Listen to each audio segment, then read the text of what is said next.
Hello everyone, this is CounterYolo, bringing you another video talking about Star Trek Online. And today, as the Mirror Crossfield was just announced, I will talk a little bit about this new Science Destroyer inside of the game. I'll talk about what Science Destroyers basically are in general, I'll talk about its leveling Starship stats, and then go over some science vessels that you probably should think about as well whenever you're considering the Starship. As well as some final thoughts about its trade and console and stuff at the very end of this video, and whether or not you should even be considering the Starship at all. Basically, destroyers, for those of you that haven't watched my other Starship Comparisons videos, destroyers are just escorts that have a higher hull and shield ratio, and they lose a little bit of turn rate and inertia, which for the general DPS demographic, they're going to prefer a destroyer over a regular escort inside of the game.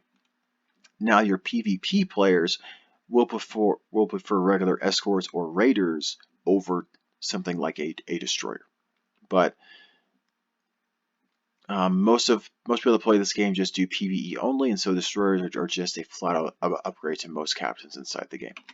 Now, science destroyers like the Mirror Crossfield are a little bit different, only in that they get secondary flutter and sensor analysis and regular science stuff on it, and they potentially could have the same amount of weapons as a destroyer whenever they go into their tactical mode.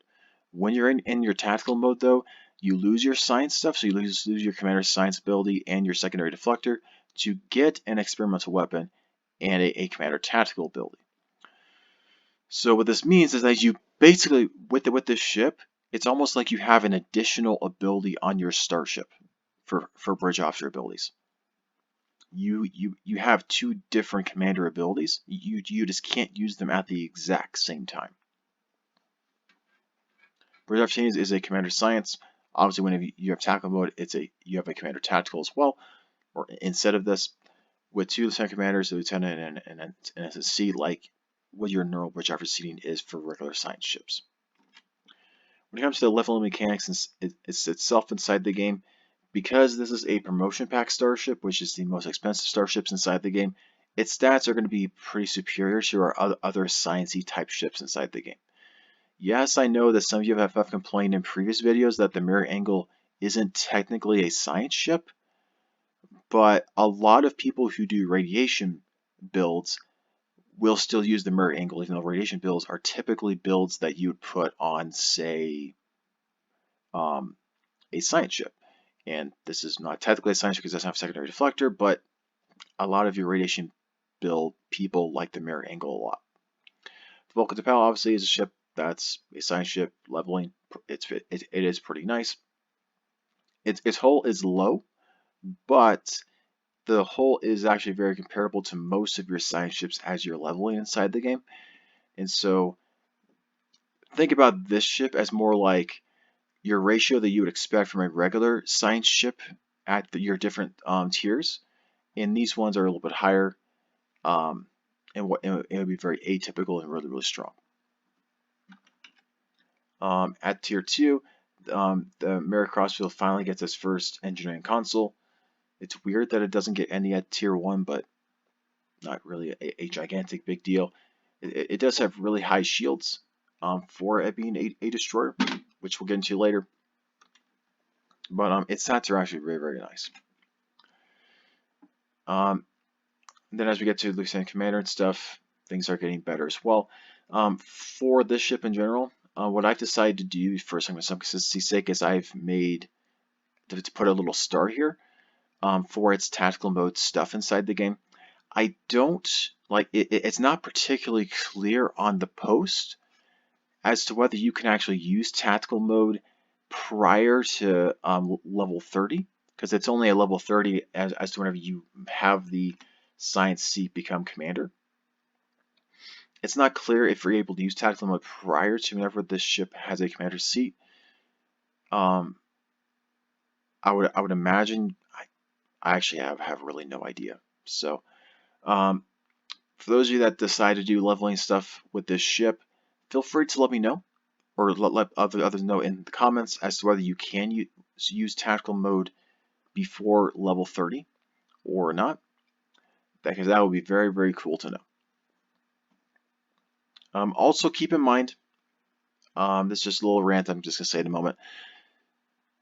In the early days for leveling starships, they had level 30 be where you got everything for your starship. Your full amount of bridge officer seats, as well as all of your tactical all of your consoles in general. Nowadays, with our most recent starships that have gotten the leveling mechanics, they have had level 40, not level 30, but level 40 be the place where you finally get all of your consoles available to you.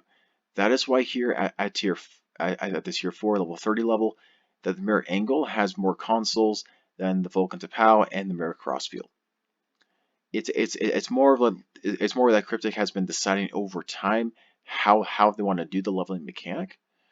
But of course, with Cryptic, like as they always have, they haven't really changed a lot of the stats of their older starships. So if you look at a lot of your older leveling starships, the older ones are actually a bit better at earlier levels, especially our very first one. The Prototype Walker is very, very strong at like prior to level 20. It's very, very, very strong. Once you're at level 30, everything else is basically better, but that one's very strong at early levels because they didn't know how they were doing or do certain things, and they didn't know how to change weapons and things as you're leveling up.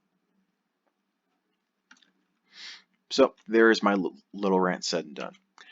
Now, when we get to science vessels, and I'm going to say this very first off, before you consider something off of the exchange, please, please, highly recommend and look through starships from the C-Store first. Because basically the only ships available inside the game that are account unlocked right now are either from events, like the summer event, winter event, and anniversary event, whenever you actually earn those ships through those events and through the C-Store. Honestly, your money is best well spent if you're actually going to use money to buy these ships, to buy them from the C-Store instead of buying ships off of the exchange, whether it's one of these ships or one of the little bit cheaper tier 6 ships like the other Crossfield. These ships are you buy them once and you can keep on reclaiming them on as many characters as you want on your entire account. Which I feel is kind of the point for a lot of these ships, is that you buy them and you use them, or potentially buy them a lot and use them for a lot. With C-Store ships, you buy them once and you can use them for many characters. Now, you'll need to keep in mind that some C-Store ships are locked to certain factions, like the Palatine Multi-Mission Reconnaissance Explorer. The multi-mission pack has different ships for each faction. The Eternal pack, for instance, though, that one is available to all factions. So this, and if you actually look at the stats between the Eternal Multi-Mission ship and the Mirror Crossfield, their stats are very, very comparable. A smidget lower hull for a smidget higher shields, one weapon lower, and slightly slower impulse. Its bridge officer seating is fairly comparable though. You've got a separate universal, you can make a tactical. The temporary universal here is probably going to be in engineering, honestly. Most people are probably going to make that in engineering, just kind of the way it is in the game right now. So a lot of this is going to be extremely comparable. It is one console lower for tactical too, but you do get molecular reconstruction and a hangar bay with this ship too. So in my opinion, both these ships are extremely comparable. Yes, the Mirror Crossfield is a smidge better, but for the cost of a little bit weaker, and you can use it on all of your characters on your account, versus a little bit better, but you go and use it for one character, and that's it. Or if you want to use it for more characters, you have to keep on buying the ship again and again and again. I would veer towards that the multi-mission vessel off of the C-Store.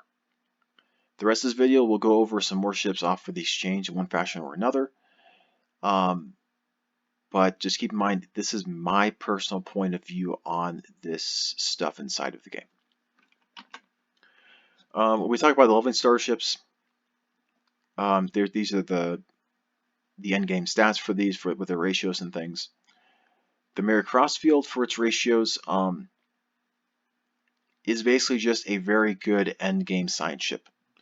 It's basically one of those ones that's a little bit tankier and really good. I mean, it does have tactical modes, so whenever you activate tactical mode, the commander becomes a lieutenant commander science, and the lieutenant commander tactical becomes a commander tactical. So if you want to alternate, like using some science abilities and then going to tactical to finish them off really easily, or in between whenever your science stuff is on cooldown, this is definitely a decent option for you. Vulcan the POW, extremely versatile in its burst after scene. Mirror Angle is really good for radiation builds inside the game. And of course is our Mirror Universe escort inside the game too. Now when it comes to other ships, I mean, obviously in this video, of course, we're going to compare it to our kind of prime timeline Crossfield. We learned from a recent episode in Star Trek Discovery that the reason why Discovery is different is because Burnham is alive. Apparently she was supposed to die when she was really young, and that was why Spock never talked about her, because I mean, if you're only with someone for just a couple months whenever you're really young, you barely get to know someone, and they die, you're really not going to talk about them. Yeah, because she's alive, a lot of weird stuff has happened apparently with all the universes and things, whatever. The ratios of these two ships are very interesting. In my opinion, from a tank and as a DPS perspective, I would honestly say the regular Crossfield is actually better. I'm probably going to get some flack for that, but if you've got the same console layout, yes, you don't have tactical mode, cool, whatever, but I like Untitled Chapter Operative over Temper Operative Pilot personally. Both as, I mean, even as a tank player, I do prefer this a little bit better. I mean, I wish this was an instant tackle, so this would be super ideal. This is a smidge better in some niche circumstances, but the fact that you have 1.3 ratio and 1.25 shields here, I would prefer this very much. I mean, as a tank player personally, anything above a 1.1 shield ratio is just pocket change, and it's a lot more of your whole ratio that matters more at that point. Science ships, the reason why the higher shield ratio mattered was because your hull was fairly low, typically. A lot of your science ships in the game, even from the C-Store, your endgame tier 6 starships, are below a 1.0 ratio. This ship is already above that, and so you don't necessarily need to have the shield ratio to be this high. I mean, it's what you would expect from a lot of science ships, but it's not necessarily necessary. And if you really want a shield ratio that high, why not go for the cheaper Paradox Temporal Dreadnought that has a high ratio, even higher than this one, and a higher hull ratio too? I mean, sure, it's one tactical console less, but I mean, it's very strong otherwise. You can easily make this universal here another tactical, and that it has most of the other offensive capabilities of the Crossfield too. But that's just me personally, and also both of these ships are just regular lockbox ships instead of a promotion pack ship. So these ships are much cheaper to get off of the exchange. And of course, because the Mirror Crossfield is from a promotion pack, we of course are going to compare these to a few other promotion pack starships inside the game too. The Sonar Collector Science Dreadnought is just complete garbage. Don't worry about this ship. This ship is terrible. I'm sorry, it's just a terrible ship. Just ignore the ship altogether. Don't just pretend that the ship doesn't exist. The only reason why you would care about this ship at all is if you wanted its console to use on a different Sona ship inside the game. Otherwise, you wouldn't even bother to get this ship. The Krenim Anorax is actually a fairly good ship still overall inside the game. It's got very good hull and shield ratios, like the Paradox Temporal Dreadnought from our previous slide. It's got a much lower turn rate. It's about as low as you can go inside the game until you get to the really terrible Romulan ships inside the game. That's why I've always said in my videos, if the turn rate is below a 6, don't even consider the ship at all. It's got 5 science, 4 tactical, dual heavy cannons as an option, a hangar bay, lots of cool stuff with this ship. And looking at the stuff available to you, I mean, the only reason why you would pick this ship over this one is if you really, really like the bridge officer seating. Or you really, really, really want that higher impulse to get, if you feel that the extra like half second to get somewhere faster to get an extra little bit of damage. If that really, really matters to you, okay. Otherwise, even from this promo pack, I would say the Cryptic Anorax is just a better ship. It looks really weird and ugly to me personally, but it's typically a better ship. Now, the other promo pack ships that have honestly become much more popular are the Miracle Worker ships from the promo packs. The Zenkethi Zentaur was popular for all because it was able to get 6 tactical consoles. However, with the release of the Vava Miracle Worker Juggernaut, this is now extremely popular because it's got a stupidly high amount of hold shield ratios, plus it's a 5-3 layout, plus you can get 6 tactical consoles, plus its bridge officer seating is very strong too for a DPS playstyle.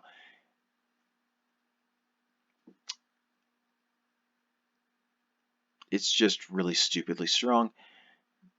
If you're wanting to go for DPS, this is the ship to go for right now. If you can even afford a promo pack inside the game, and you're trying to do any sort of DPS whatsoever, you would definitely consider and get this ship before you would even look at this one. In my personal rant about this, I really feel like they're releasing this ship right now is just because they want to do another promotion pack run for another couple weeks. And every so often when you do promotion packs, you typically want, every couple times you do it, you want to have a new ship to add with it. And because they already had the Crossfield inside the game, you add another coat of paint to this thing, you add some different stats to it, different bridge officer seating, and boom, you can sell the ship again in a different area, and you can do a different thing again. That's just my personal thing about it. They're basically trying to add more ships with less effort, which with our current executive producer makes sense inside of Star Trek Online. Now for some Tier 5U ships, as was Colorfly before, the Voth Palisade does not have a hangar bay. I'm sorry that I said that the last time I talked about this ship. It does not have a hangar bay. You can get a cloak or battle cloak if you equip 2 or more Voth consoles on this ship.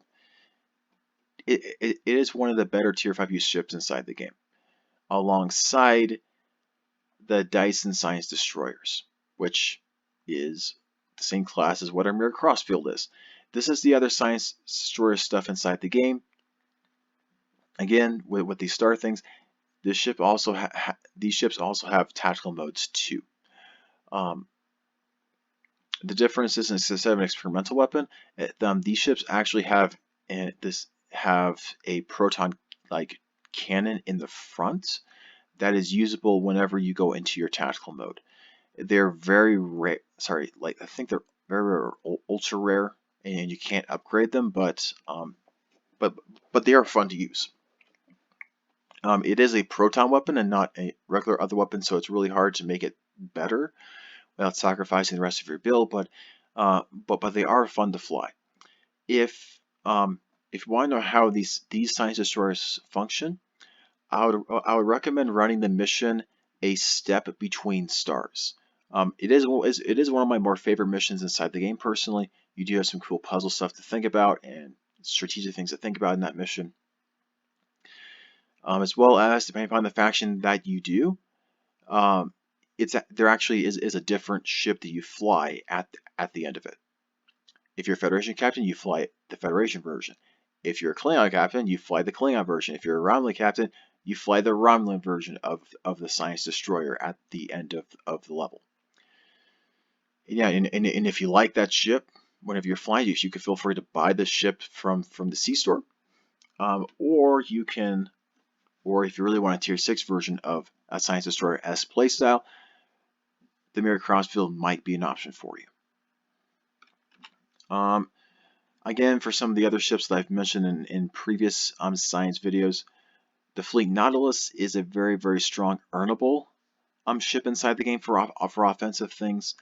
If you're a free-to-play player that wants to grind and earn a decent ship, this is something you should be considering. For science tanking, this is the Sona is one of the better ships inside the game. Of course, it's from the exchange, so I would still say the Sea Store, Eternal Multi-Mission is going to be a better option if you're willing to spend money inside the game. In terms of cloaking, the Fleet Scryer Science Vessel is pretty nice. That is earnable. Then I cool the Demolish Science Vessel off of the exchange is also a decent one as well, and you get a battle cloak with it. Keep in mind, a lot of your Romulan ships also have an innate battle cloak on them as well. So if you're wanting a battle cloak, the Romulan faction is also a pretty good faction for that too. Then lastly, these two ships are very, very ugly ships, but they're also very solid ships out there inside the game too. 5 Science, 4 Tactical.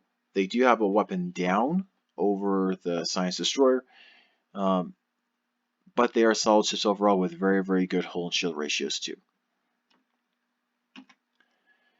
Now, as for my thoughts on this ship overall, first off, it's our first Tier 6 Science Destroyer inside the game to my knowledge. I definitely could be wrong on that. If I'm wrong, just let me know. I will be happy to include links to the Science Destroyers in the description or whatever if I'm wrong on that. I definitely could be. The bigger thing though is that this is a Crossfield that is accessible to the KDF and KDF aligned Romulans inside the game. The first Crossfield that was released inside the game was only for Federation and Federation aligned Romulans. It was actually released with the Sarcophagus as well as our Low-By Walker class initially inside of the game. And those ships were all released with whenever they were testing out to see if it would be profitable and worthwhile for them to have Romulans fly their allied starships. It was a mechanic they were testing back then, and then that next summer with Victory's Life, they said, hey, by the way, Romulans can fly basically all of their allied starships with the exception of a couple of ones that they couldn't because of licensing reasons. But yeah, it's if you're a KDF aligned Romulan that's a science captain or does science stuff in space and wants to fly Crossfield, you finally have an option for that now. It's triple the cost of the regular Crossfield, but it is an option for you. In terms of the trait and console and stuff, the trait Terror Machinations, your attack patterns increase your exotic damage, and your science true abilities give firing cycle haste. I don't see attack patterns giving exotic damage as really worthwhile. There's a lot of other better ways to get exotic damage through starship traits.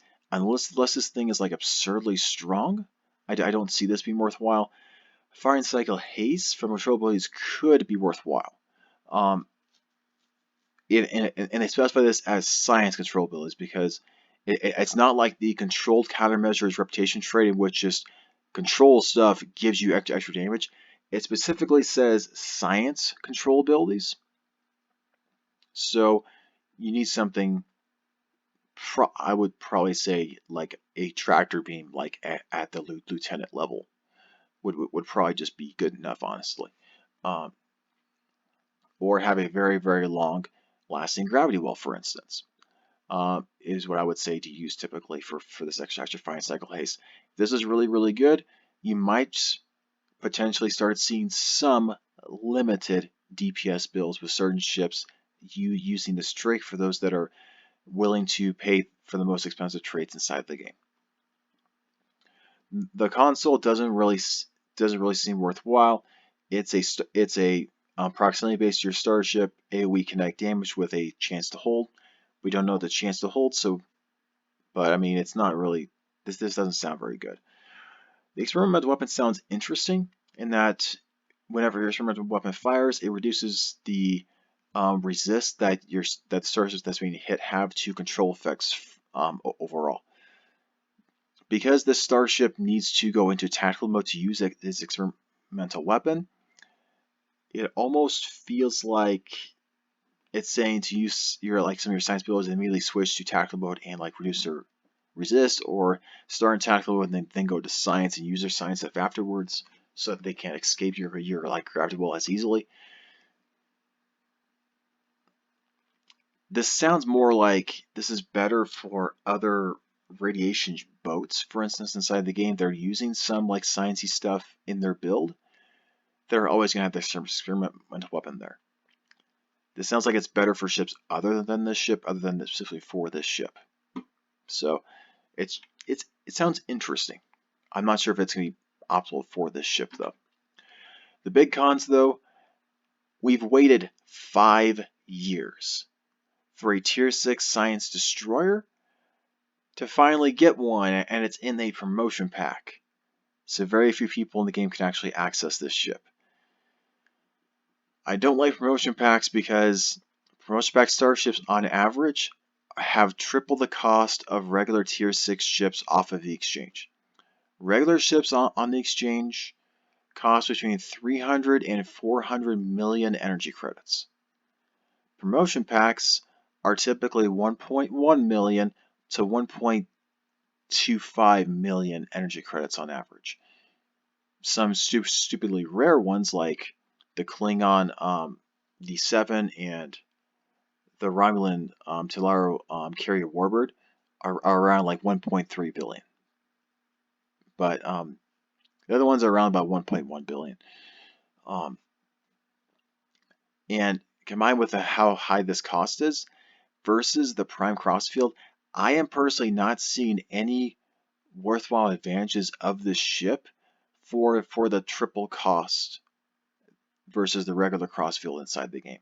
I am not seeing it. Perhaps there is definitely something in the stats that I am overlooking, or maybe I'm overlooking on how insanely powerful that tactical mode actually is. Perhaps that is super overpowered, and that's why Cryptic has been hesitant to release it in a tier 6 starship for 5 years. That's definitely possible. I just don't personally see it right now. Additionally, right now we don't have any options to have account unlock stuff for stuff off of the exchange at all, so paying that much energy credits, which for a lot of people in the game, they'll use master keys to do that, which is probably going to run you around about $200 to get this ship. I don't see this being worthwhile for the cost. And of course, the other big con is that once again, a lot of our really good science ships in the game continue to be hard to obtain, while a lot of the really good non-science ships are easy to obtain. Like they released that recent Miracle Worker battlecruisers that you can with tier 6 mastery that you can earn those ships as a free-to-play player and have 5 tactical consoles on a battlecruiser, which is really strong. Science ships continue to be really hard to have really good stuff for in the endgame without paying real money for, which is really unfortunate inside the game. For closing TLDWDR, if you're considering this ship at all, I would highly recommend playing the mission A Step Between Stars. And just play through the mission. Yes, the beginning part is really annoying. The end part of the mission, you are flying one of these science destroyers. There is a Federation one, a Klingon one, and a Romulan one. In my opinion, they all look super cool. But depending on your faction, you'll be able to see which one you'll be able to get. Play the mission, play through it, and see your experience on those starships. If you really enjoy it, and especially enjoy that tactical mode aspect on these ships, then you might consider getting the starship. Even so, I personally feel that the ones from the C-Store are perfectly good enough if you really want the tactical mode stuff available to you. But that is definitely an option. You do have the KDF aspect that KDF can now fly a crossfield inside the game. If you play mission and don't like that, or just aren't interested by any of these traits, I would not recommend getting this ship. for its cost for being a promo pack, it just doesn't really seem worthwhile to me, especially for the general player base. But that's just me. I mean, feel free to comment below if you feel contrary to that. I mean, I'm totally open to that type of stuff. Please be considerate in the comments. If you want to be hateful in the comments, go to my previous video about the death of the Foundry inside Star Trek Online. That is the one video I am okay if you want to swear in that one. Do not swear in the comments below. I will censor you here if you do. And of course, don't be hateful to others. You're more than welcome to be hateful to me. I don't care about that. Just remember, be respectful to others that are commenting here. But anyway, thank you all for watching, and you'll probably see me again here in just a couple days.